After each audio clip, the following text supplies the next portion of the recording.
네, 안녕하십니까. 2-2 강의를 시작하겠습니다. 앞전에 들었던 인상주의와 신인상주의에 대해서는 어느 정도 이해가 가셨나요? 조금 어렵다면은 내용을 한 두세 번 정도 반복해서 보는 것도 좋은 것 같습니다.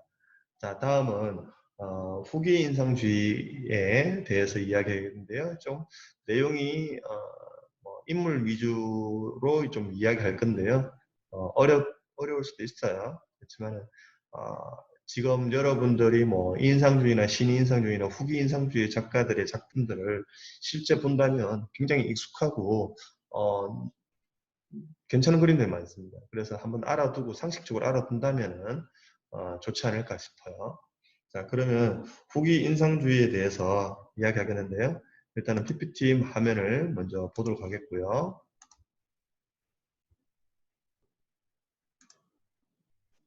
네, 그 다음에 제 얼굴은 잠시 이제 접어두도록 하겠습니다. 자, 서양 미술 근대에 후기 인상주의가 있습니다. 인상주의를 극복하고 화가의 주관과 개성정을 추구하여 현대 미술에 영향을 많이 주었습니다. 강렬한 색채 표현을 선보였던 고갱은 야수파에, 견고한 형태를 추구했던 세잔은 입체주의, 그 다음에 주관적인 내면 표현이 특징인 반고흐는 독일의 표현주의에 영향을 주었습니다. 좀 더 자세하게 좀 보도록 하겠습니다. 후기 인상주의는 1910년에서 1911년 런던 전시회에서 평론가가 프라이라는 평론가가 있었습니다. 과학적 방법을 추구했던 작가들을 신인상주의라고 분류함으로써 나머지 작가들은 저절로 후기 인상주의가 되었다라는 프라이라는 사람이 말을 남겼고요. 후기 인상주의 작가들은 마치 같은 미학과 같은 방법으로 같은 작업을 했던 신인상주의 작가들과는 좀 달리 각자의 개성과 방법으로 각각 다른 세계를 갖고 있었습니다. 하지만 모두 인상주의의 뿌리를 두고 있었기 때문에 이들은 인상주의의 끝이자 새로운 양식의 시작이라는 공통 분모를 지니고 있습니다. 첫 번째 대표적인 작가 세잔에 대해서 좀 알아보도록 하겠습니다. 세잔은요, 대상의 변하지 않는 구조를 탐구하고자 했고요. 입체주의를 비롯한 현대 미술에 영향을 끼친 세잔. 세잔의 친구가 있었는데요. 친구 볼라르라는 친구가 있었는데 저 구름을 보시오. 표현할 수 있다면 좋겠소. 아마 모네라면 할 수 있겠지요. 라고 한탄했고요. 처음 모네의 감각적 눈에 경탄했던 그가 느꼈던 솔직한 심정이었을 겁니다. 이 시기에 세잔은 학자가 가스케라는 학자가 있는데요. 그 가스케라는 학자가 이런 말을 했습니다. 우리가 보는 것은 모두 사라져버린다. 자연은 외관을 변화시키는 여러 요소들과 함께 지속되는 것이다. 그 지속성을 빛나게 해주는 것이 바로 미술이다 라고 말을 했습니다. 이미 새로운 생각이 구체화되고 있음을 짐작하는데요. 인상주의는 빛에 의한 외관의 변화를 실제성으로 보았기 때문에 사물의 고유한 본성이 있음을 부정하였습니다. 후기에 와서는 이러한 생각의 한계를 좀 느끼게 된 것이죠. 그래서 세자는 변하지 않는 그 어떤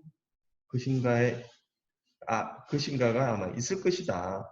그렇기 때문에 자연은 항상 그것에 또는 그곳에 그렇게 있을 것이라는 생각을 갖게 되었습니다. 그러니까 변함없는 게 있을 거라는 것이죠. 박물관의 작품처럼 영구적인 것이 무엇인지 알아보려는 생각을 품게 되었습니다.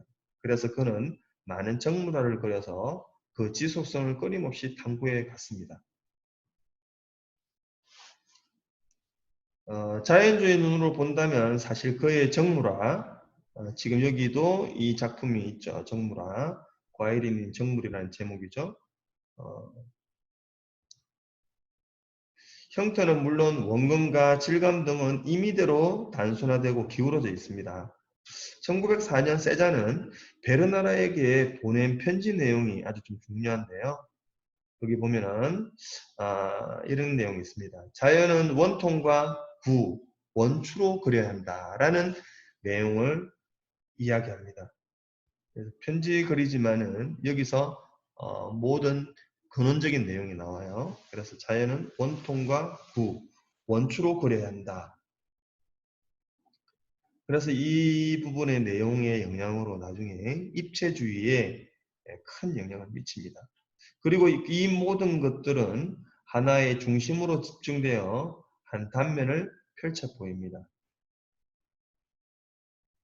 그는 대상을 변조, 점의를 통하여 덩어리로 만드는 방법을 찾아내었습니다. 그가 기막히다고 보았던 모네의 눈은 감각적인 것이었으며 자신의 눈은 생각하는 눈이었다고 할 수 있습니다. 그가 자연을 두고 푸생을 되풀이해야 한다라고 했듯이 1882년 이후에는 고향 액상프로방스로 내려가서 생 빅투아르 산을 수없이 스케치하여 수많은 생 빅투아르 연작을 남겼습니다. 그가 죽을 때까지 되풀이했던 산 그리기는 생 빅투아르가 수많은 감각적 단면들에 의해 시각적 변화에도 불구하고 여전히 생 빅투아르는 지속성이 있기 때문이었을 것입니다. 1904년에서 1906년의 작품에서 하늘과 땅, 산, 나무들은 감각적 형태를 버리고 하나의 화면 속에서 서로 대등하게 유기적인 관계를 갖고 있음을 볼 수 있습니다. 이러한 관계 속에서 그 산은 영원히 확고한 생 빅토르로 지속되는 것입니다. 그래서 세잔에 의해 감각적인 실제 세계는 이미 조형 세계와 분리되기 시작했고 이후의 미술은 더 이상 자연의 모방이 아니게 되었다는 것입니다. 내용은 좀 어려웠는데요. 세잔은 변하지 않는 것이 무엇인가에 대해서 고민을 했고요. 베르나르에게 보냈던 편지, 자연은 원통과 구, 원추로 그려야 한다는 이 근본적인 내용을 파악을 하고 모든 그림에 적용을 시켜보려고 했죠. 자, 다음은 고갱의 작품입니다. 고갱의 작품. 고갱은 나중에 고흐하고 그림이 나름대로 좀 성향이 맞다라고 생각을 해서 고흐가 고갱을 자신의 작업실로 좀 초대를 해서 음, 그림을 같이 그리게 되는데요. 한 달 정도 같이 생활하다가 싸우게 되고 그로써 고흐는 감정이 상했고 그 부분에 대해서 자신의 귀를 자르는 그런 형태로 가서 결국 나중에 정신병으로 가는 그런 길목에 있었던 친구죠. 고갱에 대해서 알아보도록 하겠습니다. 고갱은 여기 보면은 해변의 타이티 여인이라는 제목의 작품이 있죠. 고갱의 작품. 이 고갱은요, 일찍부터 뭐 그림을 했다기보다는 40세에 주식 중개인에서 화가로 전향을 했고요. 순수한 원식 삶을 동경했습니다. 타히티에 정착하여 그곳의 풍물을 소재로 단순화된 형태, 넓은 색면, 강렬한 색채의 장식적 화풍을 완성했습니다. 그는 초기에 인상주의에 참여하여 풍경과 정물화에서는 피사로와 세잔, 인물화에서는 드가를 따랐습니다. 1886년 브르타뉴에 머무는 동안 일종의 변질된 인상주의 그림을 그리고 있었고요. 1888년에는 퐁타방에서 설교 후 비전, 천사와 씨름하는 야곱이라고 이런 작품을 그렸고요. 그리고 나서 반고흐에게 편지를 썼습니다. 재현에 있어서 반자연주의자도 아니고 기법에 있어서 반인상주의도 아닌 단지 회화라는 것을 개인의 꿈이나 환상과 같은 내적인 사상으로 투입하는 것이었다. 그해 자신의 자화상을 그리고 레미제라블이라고 썼었는데요. 더러운 옷과 악당의 얼굴을 하고 있지만 내적인 따뜻함과 어떤 고귀함을 지닌 장발증을 좋아한다. 좋은 일을 하고 보복당하는 사회의 힘없는 희생자. 당신은 나와 우리 모두의 초성화에 대한 이미지를 갖고 있다. 라고 자신의 생각을 기록으로 남겨 스스로의 욕망과 싸우고 있었음을 짐작하게 하고 있습니다. 고갱이 퐁타방에서 활동하고 있을 때 주변에 베르나르, 그 다음에 드니와 같은 젊은 작가들이 모여들었습니다. 당시 고갱의 색채는 점점 회화적으로 순수하게 추상화되면서 인상주의의 색점은 하나의 넓은 색면으로 종합되어 강렬한 상징성을 지니기 시작했습니다. 그래서 그를 종합주의로 분류하기도 했습니다. 세르지에는 그룹을 결성했습니다. 자신들을 나비파라 불렀습니다. 고갱은 1889년 중세의 십자가와 친숙한 풍경, 브루타뉴의 교회 등이 함께 나타나는 세 점의 성상화를 그렸는데요. 불경스럽고 악마 같고 정물과 그 지방의 풍경, 철학 등이 혼재하는 개인적이고 난해한 상징주의를 지향하는 것이었다.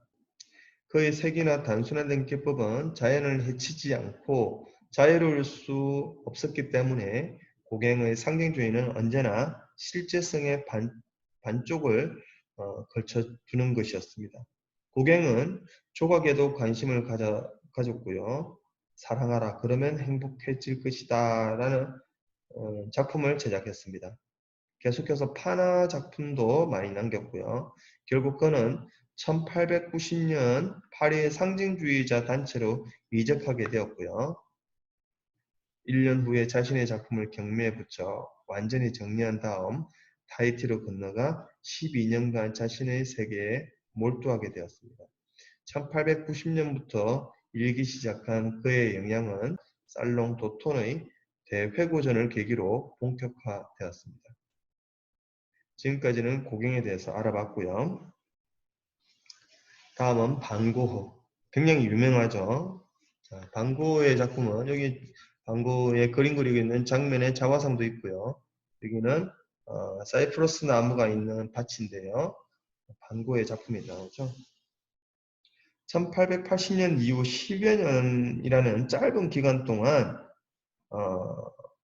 그림을 그렸던 사람이고요. 정신분열과 빈곤에 시달리면서 주옥 같은 작품을 남겨 불행한 천재 예술가의 전형이 되었습니다.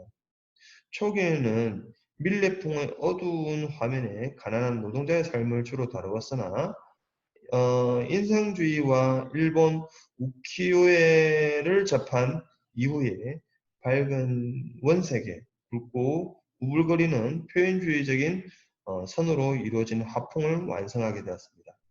네덜란드 출신인 고어가 파리에 온 때는 1886년이었습니다.